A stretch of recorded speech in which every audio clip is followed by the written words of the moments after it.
Mais l'organisation, messieurs, d'une Coupe du Monde n'a créé autant de polémiques. Oui, bon, on peut dire que celle de Russie déjà avait quand même. Ouais, bon après, là, les conditions de travail sur les chantiers, on n'en avait pas parlé. Oh, oui, non, c'est vrai que là, cette fois-ci, c'est une compétition assez particulière. Et c'est le revers de la médaille, quelque part, de tous ces nouveaux pays qui arrivent dans l'échiquier mondial, qui veulent utiliser les compétitions internationales pour faire développer leur branding pays.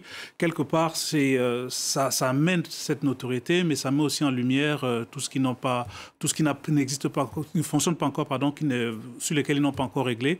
Et puis, effectivement, le Qatar a ce problème, en dehors du fait que le choix avait vraiment surpris, parce que a priori, rien n'était prêt en 2010.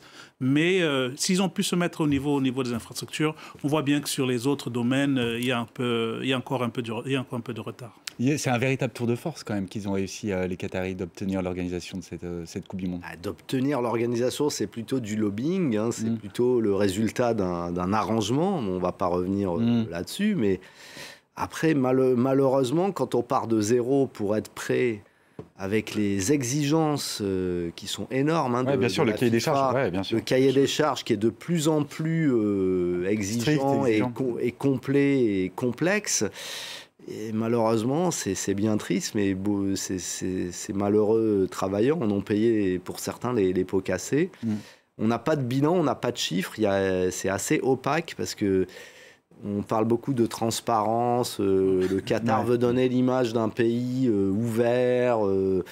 Mais enfin, malheureusement, bon, il faut pas l'oublier. C'est-à-dire que on peut pas ne pas y penser quand on voit ces stades, vraiment. Le Qatar, Hervé, qui se sert depuis 10-15 ans, et on le voit en particulier à Paris, avec le Paris Saint-Germain, de cet outil, le sport, comme véritable soft power. Et puis c'est aussi un moyen d'influence, en tout cas, dans cette région du globe. C'est très, très important. Oui, c'est un moyen d'influence dans cette région, parce qu'il ne faut pas oublier que c'est, comme on disait, c'est un tout petit État, c'est l'équivalent de l'île de France, c'est vraiment très petit, et ils se servent du sport pour avoir ce rayonnement à l'international. Bon, il y a l'Arabie Saoudite, il y a aussi les Émirats Arabes Unis. Effectivement, le Paris Saint-Germain était une locomotive, et donc ils ont organisé d'autres événements, des coupes du monde de handball, ils ont désormais un grand prix, et là vraiment, c'est l'événement qu'ils doivent absolument réussir, parce que quelque part, s'ils ratent cet événement, en fait, tout ce qui aura été fait avant, quelque part, je ne vais pas dire que ça n'aura servi à rien,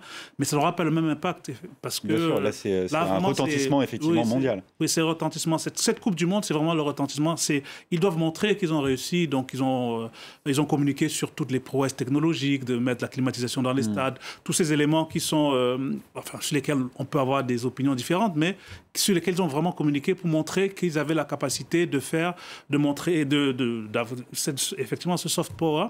Et donc après, pour le sport, c'est bien, mais c'est vrai qu'aujourd'hui, beaucoup de chercheurs travaillent sur l'idée qu'il faut repenser même l'attribution de ces événements sportifs qui sont de plus en plus onéreux. Il y a de plus en plus de pays qui sont réticents parce que ça coûte trop cher. Non, mais surtout avec le passage à 48 équipes à partir de la prochaine édition. Aux États-Unis, plus de stades. Mexique, Canada. Voilà, bon, eux, ça va, il y a 3 pays, et puis c'est pas les plus pauvres de la planète, surtout les États-Unis et le Canada, mais qui d'autre, à part des candidatures groupées comme ça, qui peut seul organiser une Coupe du Monde à 48 ?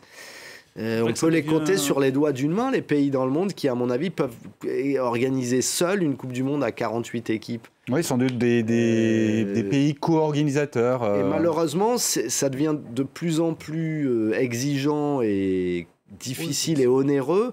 Donc ça risque aussi de rencontrer la mégalomanie de certains dictateurs ou despotes pseudo-éclairés qui voudront valoriser leur pays, mais qui risquent de le pousser à la ruine, en fait. C'est-à-dire qu'en engageant toutes les ressources d'un pays sur l'organisation d'une Coupe du Monde, qu'est-ce qui reste après ? C'est vrai que c'est une difficulté, parce que même le Brésil, en 2014, qui est pourtant le pays du football, la Coupe du Monde arrivait à un moment où il y avait une crise économique, une crise sociale, et ça s'est vu finalement. Donc en fait, en réalité, de penser que des JO 2 ans derrière. Les JO derrière, de penser que le sport ou le sport en général, le foot en particulier, peuvent régler des problèmes, peuvent servir quelque part comme ça de situation pour camoufler ce qui se passe, ce n'est pas totalement vrai. C'est que des fois, ça sert de révélateur, ça amène des crises, effectivement, parce que quand il y a de la croissance dans un pays, finalement, si cette croissance ne sert qu'à la publicité internationale de ce pays, des fois, les populations le vivent mal. Donc, quelque part, l'un dans l'autre, c'est vrai que le sport international demande de plus en plus de moyens, demande de plus en plus d'argent, mais c'est vrai qu'il faut se reposer la question, effectivement, sur ces grands événements mondiaux pour lesquels nous, en tant que suiveurs, on est très contents, mais finalement, c'est vrai que ça pose ce problème de l'opposition dans le calendrier, mais aussi de l'opposition géographique sur les pays. On peut penser également aux Jeux d'hiver de Sochi en 2014, aux Jeux d'hiver de cette année à Pékin,